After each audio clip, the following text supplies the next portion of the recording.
محترم مفتي صاحب، حق پرست ورور د دوی پوښتنې کولې چې که د سړي په ژیره کې 2 یا 3 سپین وریښتان وي او دا وکاږي، دا خو به ګناه نه لري؟ مهرباني محترم مفتي صاحب.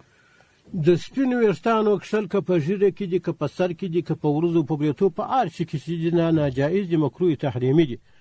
ابو داود کتاب الترجل کې یو حدیث مبارک راغلی دی، باب فی نتب الشیب عن عمرو بن شعيب عن أبيه عن جده قال قال رسول الله صلى الله عليه وسلم لا تنتف الشيبة ما من مسلم يشيب شيبة في الإسلام. قال عن سفيان إلا كانت له نورا يوم القيامة. وقال في حديث يحيى إلا كتب الله له بها حسنة وحط بها عنه خطيئة.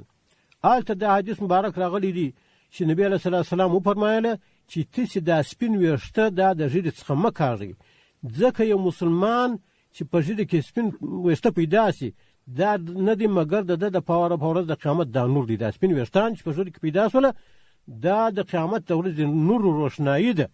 او بیا په دا بل روایت کې راغلی دی چې د هر ویښته په مقابل کې الله پاک درته یوه نیکي لیکي او یوه بدي چې ده د ده د عملنامې څخه دا لرې کوي. بیا په بذل مجهود کې مولانا خلیل احمد سهارنپوري رحمه الله په بذل مجهود کې صفحه 9 جلد 18 هغه کې راغلی دی ولا فرق بين نتفه من اللحية والرأس والشارب والعنفقة والحاجب والعذار من الرجل والمرأة.